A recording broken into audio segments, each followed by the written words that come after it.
talking about the cities of refuge. There were 6 of them, 3 on each side of Jordan. Kadesh, Shechem, Hebron, Bezer, Ramoth Gilead, and Golan.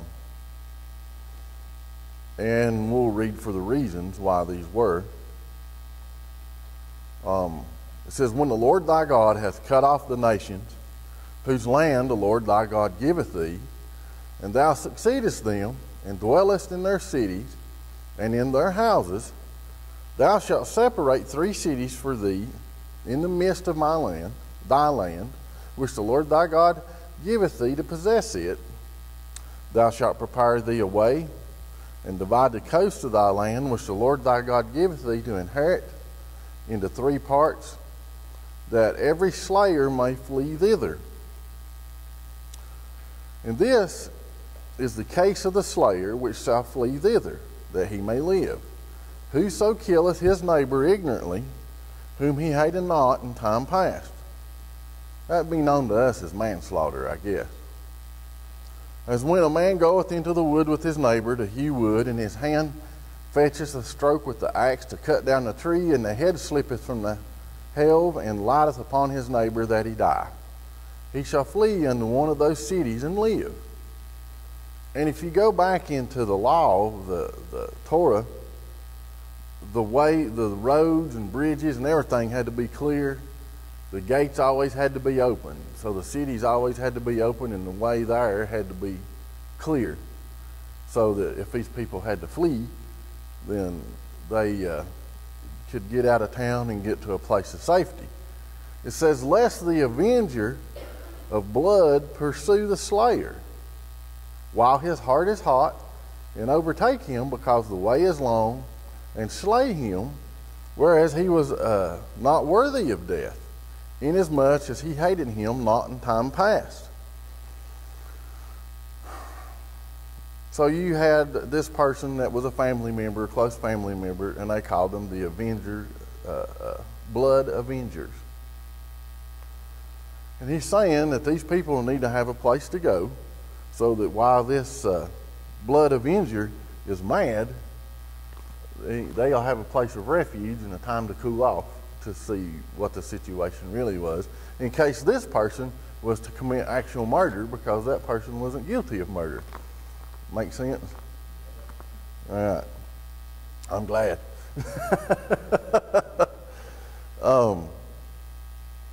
But you can also tie this into a kinsman redeemer, which is what Jesus Christ is for us. If you go to the book of Ruth and read that, that shows a perfect picture of the kinsman redeemer. But we'll not get into that today. It says, wherefore I command thee, saying, thou shalt separate 3 cities for thee, and if the Lord thy God enlarge thy coast, as he hath sworn unto thy fathers, and give thee all the land which he promised to give unto thy fathers, if thou shalt keep all these commandments to do them, which I command thee this day, to love the Lord thy God, to walk ever in his ways, and then shalt thou add 3 cities more for thee beside these 3. So in total there will be 6. That innocent blood be not shed in thy land. Oh my goodness, where are we at in America today? Innocent blood, which the Lord thy God giveth thee for an inheritance, and so blood be upon thee. But if any man hate his neighbor, and lie in wait for him, and rise up against him, and smite him mortally, that he die, and fleeth to one of these cities, then the elders of the city shall send and fetch him thence, and deliver him into the hand of the avenger of blood, that he may die. Thine eye shall not pity him, but thou shalt put away the guilt of innocent blood from Israel, that it may go well with thee. It's not about going well with the nation. We wonder why our nations are wrecked. You know? Going back to this place of refuge, if that guy that committed manslaughter the elders of the city found this to be true, he had a refuge there, and there was a boundary around the city of so many feet. You know, as long as he stayed in that city, he was safe. But if he went outside those bounds, he was fair game. Until, now if the high priest died during this time, then that was forgiven and he's good to go. Because, like I said, they had no police force and they had no jails. So they took care of things amongst themselves. Verse 14. Thou shalt not remove thy neighbor's landmark, which they of old time have set in thine inheritance, which thou shalt inherit in the land that the Lord thy God giveth thee to possess. And apparently it was a thing then, and it's a thing now. People fighting over boundaries, you know, because we're people. One witness shall not rise up against a man for any iniquity or for any sin. In any sin that he sinneth, at the mouth of 2 witnesses or at the mouth of 3 witnesses shall the matter be established. So one person can't condemn another. There's just not enough there to make it happen. If a false witness rise up against any man to testify against him that which is wrong, then both men between whom the controversy is shall stand before the Lord, before the priests and the judges, which shall be in those days. And the judges shall make diligent inquisition. And behold, if the witness be a false witness, and hath testified falsely against his brother, then shall you do unto him as he hath thought to have done unto his brother. So shalt thou put away evil from among you. That would get away from some lying, wouldn't it?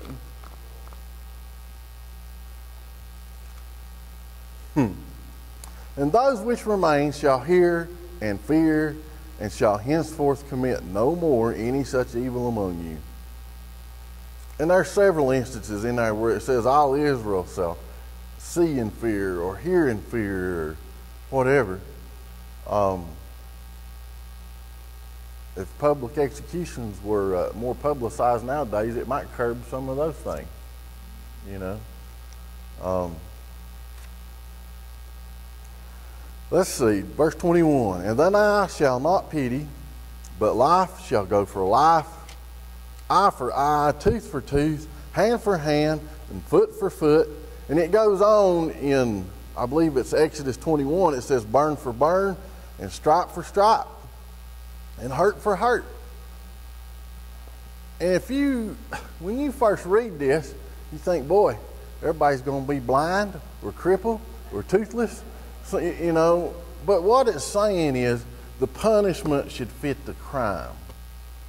Okay, that's what that's saying. And we as a people have taken it literally. I mean, just poke my eye out, I'll poke yours out. Well, there'll be a bunch of blind people running around. You know, it's what it's saying there is that the punishment should fit the crime, and it's called the Law of Retaliation. And we're going to come back to this as soon as we get, Lord willing here, we get through chapter 20. We're going to come back to this verse. Now, in chapter 20, we're getting ready to change gears here a little bit. It says, when thou goest out to battle against thine enemies, and seest horses and chariots and people more than thou, be not afraid of them, for the Lord thy God is with thee, which brought thee out of the land of Egypt. And it shall be, when ye are come nigh unto the battle, that the priest shall approach and speak unto the people, and shall say unto them, Hear, O Israel, ye approach this day unto battle against your enemies. Let not your hearts faint, fear not, and do not tremble, neither be ye terrified because of them. For the Lord your God is he that goeth with you to fight for you against your enemies, to save you. And he's just reminding them, when you go into battle and it looks like the odds are against you, remember that the Lord God brought you out of Egypt against all odds and has taken you through the wilderness this last 40 years and supplied for you, and he will continue to do so if you hold up to your end of the bargain. It's just a reminder. It don't matter what those people have. you have God. You know, same for us. And this here, it kind of interested me because this is really a list of reasons for military exemption. I've never been in the military. There's some people here that have been, Tony Joe being one. And if you read these exemptions, I'm sure they are not in the current military issue.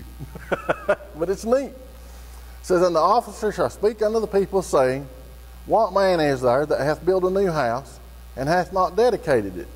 So if you build a house and hadn't got it dedicated, it says, let him go and return to his house, lest he die in battle and another man dedicate it. So if you built a new house, you can be exempt from this battle. And what man is he that hath planted a vineyard and hath not yet eaten of it? Let him also go and return unto his house, lest he die in the battle and another man eat of it.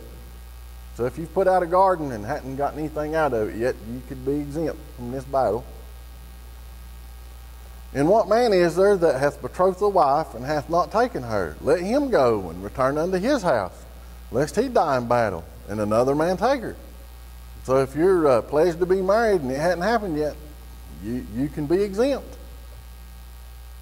And the officers shall speak further unto the people, and they shall say, what man is there that is fearful and faint-hearted?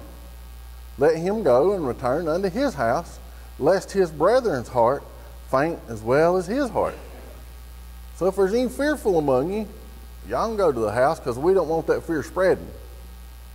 You know, and what is it? It doesn't take but a little leaven to hold lump or something like that. You know, you can, fear can spread quickly. And it says, and it shall be when the officers have made an end of speaking unto the people, that they shall make captains of the armies to lead the people. What it tells me here, that there's a lot of reasons that you don't have to show up, and God really don't need you to show up no way. And there's some instances in here where he didn't need anybody to show up, but he does it his way. And this is what we're getting ready to is get into some of the rules of engagement. It says, when thou comest nigh unto a city to fight against it, then proclaim peace unto it. So if you come to a city, the first thing you do is to make a peace offering.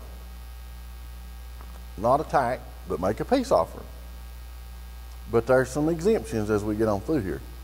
And if it shall be, if it make thee answer of peace and open unto thee, then it shall be that all the people that is found therein shall be tributaries unto thee, and they shall serve thee.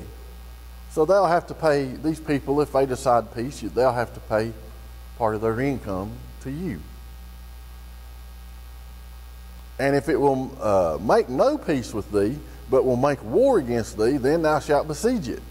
And when the Lord thy God hath delivered it unto thine hands, don't say that you've taken it, it's that he delivered it into your hands. Thou shalt smite every male thereof with the edge of the sword. So all the men are to die.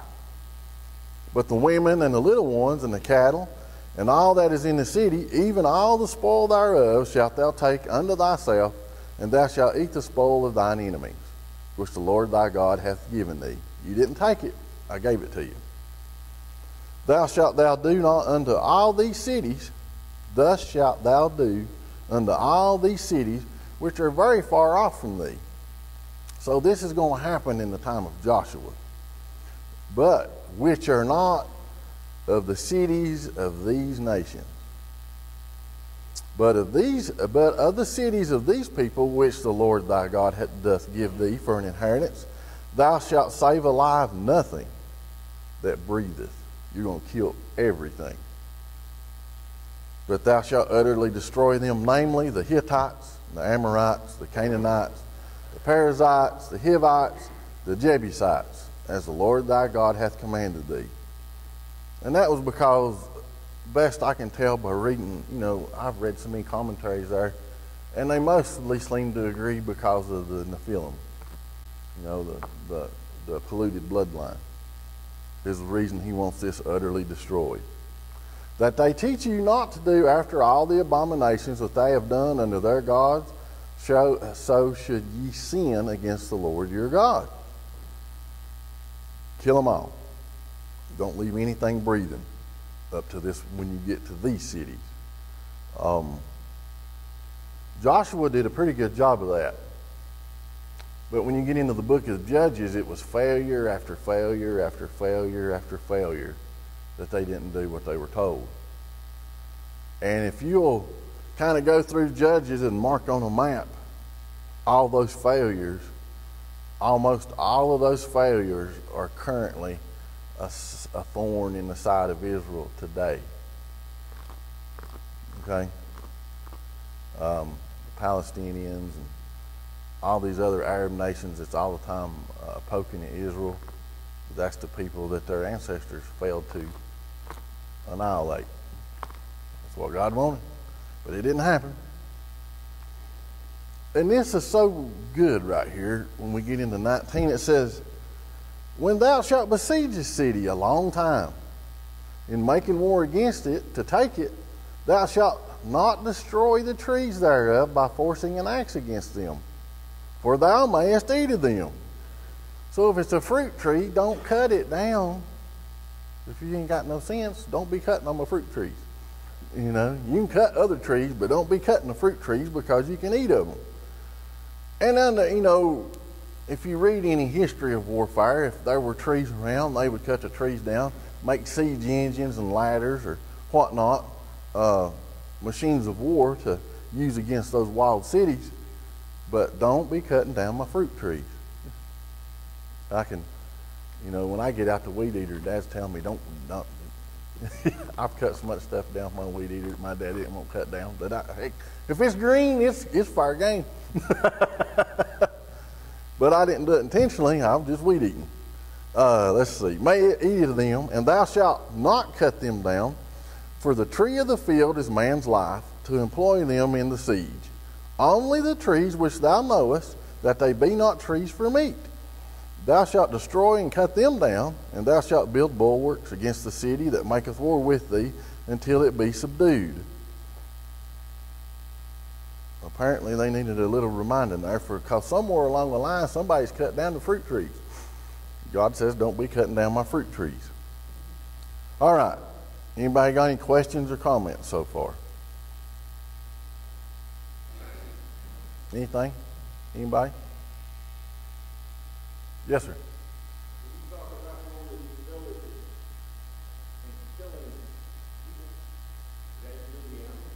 It says everything that breatheth in those particular cities. Okay, those were large cities. These other places it's talking about where to offer them peace. The best I can understand it, they're not as large. And they're not of the Amorites or the Canaanites or the Hittites or none of that. Anybody else? What you got, Tony?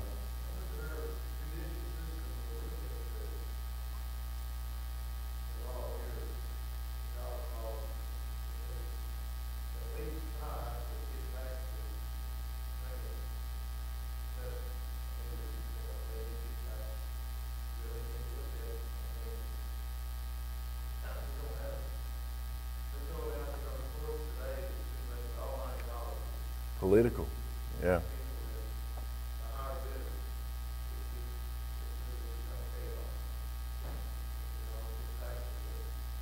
I can't hear you, sister.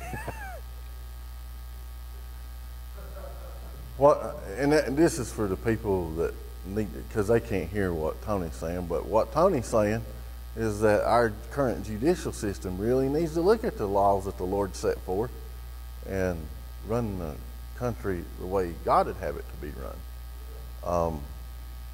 But this is for the people watching on YouTube, because a lot of people say, man, we don't know what you're talking about sometimes. I was like, well, I'll try to relay. And Sister Linda there said that, you know, a lot of them just get a slap on the wrist. I'm not going to get into all that. It's so upside down and backwards on some of this stuff, it's just ridiculous. But let's go back to chapter 19, verse 21. And it says, and thine eye shall not pity, but life shall go for life, eye for eye, tooth for tooth, hand for hand, foot for foot. That's the law of retaliation. Let's go to Matthew chapter 5 for a minute if you really want something to gnaw on this week. You could really need to read the whole chapter, but this is Christ speaking. And the audience here that it's directed at is the Jew, but we're under this too. Starting about verse 38. And Christ says, you've heard that it hath been said, an eye for an eye and a tooth for a tooth. But I say unto you that ye resist not evil, but whosoever shall smite thee on the right cheek, turn to him the other also. That smite there is an insult, by the way. That ain't somebody trying to take your life or whatever. It's just a smack. All right? They ain't trying to beat your eyes out of your head. And if any man will see thee at the law and take away thy coat, let him have thy cloak also. And whosoever shall compel thee to go a mile, go with him twain. Back in this time, the Roman army, any Roman soldier could pick you up off the side of the road and make you go a mile. That was just the rules of engagement. If they wanted you to carry something, they had the authority to make you carry it for a mile. Well, if he's telling you to carry it for a mile, make it 2. Man, I'm failing miserably already, but I'm going to tell you what else, give to him that asketh thee, and from him that would borrow of thee, turn not thou away. Ye have heard that it hath been said, thou shalt love thy neighbor and hate thine enemy. But I say unto you, love your enemies, bless them that curse you, do good to them that hate you, and pray for them which despitefully use you and persecute you. Oh my goodness. You know, there's some days I could probably do okay at that. And there's some days, no. But that's what's expected. You know, we're to be living written epistles of Christ. Makes me want to hide under the pew. After they persecute you, that ye may be the children of your Father which is in heaven, for he maketh his sun to rise on the evil and on the good, and sendeth rain on the just and the unjust. For if you love them which love you, what reward have ye? Do not even the publicans do the same? And see, we don't understand the hatred of the publicans. The publicans were tax collectors, and it was organized crime. It was racketeering. I mean, they made their money off of the excess taxes that they made. They were hated. So don't the publicans do the same? And if you salute your brethren only, what do you do more than others? Do not even the publicans so? Be ye therefore perfect, even as your Father which in heaven is perfect. Oh my goodness. Gnaw on that for a while. I gnawed on that for a while last night. I'm thinking, man, I'm a long way away from that. Long way. But that's what's expected. Are we expected to be perfect? Well, that's the expectation, but it's not the realization. You know, until we get that glorified body, we don't have no hope of it. But we're supposed to try. And if you read chapters 5 and 6, which is the Beatitudes, Sermon on the Mount, man, there's some hard stuff in there. I mean, verse 29 says, if thy right eye offend thee, pluck it out and cast it from thee. For it is profitable for thee that one of thy members should perish, and not that thy whole body should be cast into hell. That's Christ speaking. If you got a wandering eye, pull it out.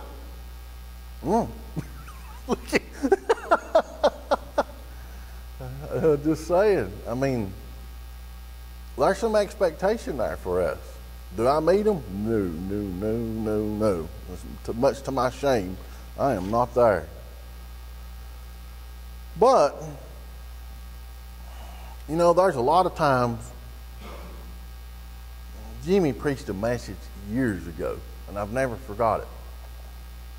You know, if we'll give the Holy Spirit just a little time to work, it will change our response to a situation. And it has really worked for me because, you know, I can be sarcastic as I'll get out. And sometimes it's not called for. But one of my customers, he's sarcastic like I am. He's got a shirt as sarcasm is my body's natural defense against stupid. But if you give the Holy Spirit just a second to work, you know, I have been in some situations where if I was in control, it would have been a brawl. I'll just tell you straight up, we'd have went at it right then. But I've waited, and the Holy Spirit gave me what I needed to turn that into an opportunity to witness for Christ. And that's not me. Okay? I'm just doing what the book says to do. And when I do what the book says to do, things go well. When I don't, not so well. I spend a lot of time fixing it or trying to fix it. So God has given this advice to these people here. Times were harder, things were different. Law of retaliation. Christ is changing everything here. No more eye for eye or tooth for tooth. But the law of retaliation was taken to the extreme. It was meant to be the punishment should fit the crime. But we, as a species, changed it into the law of retaliation. The avenger of blood. Christ says that we're not to do that. That makes me think a lot on how much further I need to grow, how much better I need to do. What was it? Wise as serpents and harmless as doves. Is that it? He told us to be? All right. Anybody got anything? I see Tony's over there burning up pages.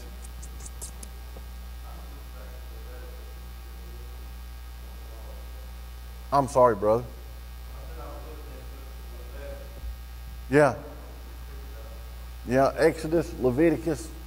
The real description of that eye for eye is in Exodus 21, I think. And it's the longer version. It has all the wound for wound, stripe for stripe, all that. But just think I just tell you, if I received that type of recompense for things I've done in the past, I'd probably be blind, be crippled, wouldn't have a hand. I mean, you know, thank the Lord for Christ, you know, that her mediator. Yeah, be a lot of blind people running around.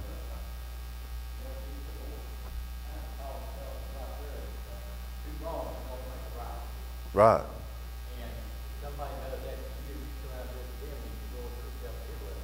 Right. Brother Fred is saying 2 wrongs don't make a right. And if we do that thing, we've lowered ourselves to that level. And the book holds us as children of the King to a higher standard.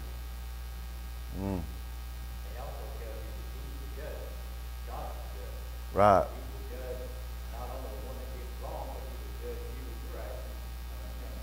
Vengeance is mine, saith the Lord. You know, if somebody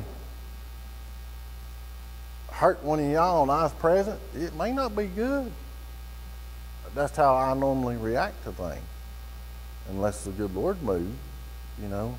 I've always told people I would rather them meet Stephen when he was being stoned as meet Keith when he was mad. You know, it's our nature.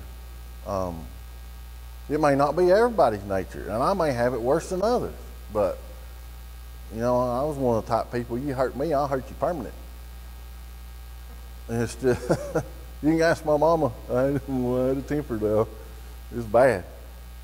But we're held to a higher standard, and that is a very personal thing. I can tell you that all day long, but that's between you and the Lord. You know, between me and the Lord. And I've had some conversations this past week with some people, and one of them said, man, I'm really struggling in my faith. Pray for me. I said, well, you need to pray, and you need to be around people that have some faith. And he just hung his head and he said, I need to get back in church. I was like, yeah, I said, you know, there's times I don't want to go, but when I get there, I like seeing all those people. I love those people, you know, and they lift me up. They help me, my faith, you know, and if somebody's low, maybe I can help them a little bit. That's my hope anyway. Yeah, which man you feed? Which one's going to come out on top? But I mean, I've made up my mind. I'm going to endure to the end, whatever it takes. But yeah, there's going to be some bumpy roads. There's going to be times that we're not happy. And a lot of time, happy don't matter. Happiness comes from without. Joy comes from within. And that's, the joy is what pushes you through, not the outside influences. Yeah. You're not going to be happy all the time. Next time you stub your toe, you ain't going to be happy. Mash your finger. Pay at the pump. How much did it cost to fill up Daryl's truck? $1,500. Tractor trailer. $1,500. And it's not, there's no end in sight. And think about it, that tractor trailer haul a chicken. Right. No. Yeah. But times are going to get interesting. They're already interesting, but they're really going to get interesting by the reports I read. So, hey, stay prayed up. You know. Anybody else got anything before we close out? All right. Go get you a drink or use the bathroom, talk to your neighbor.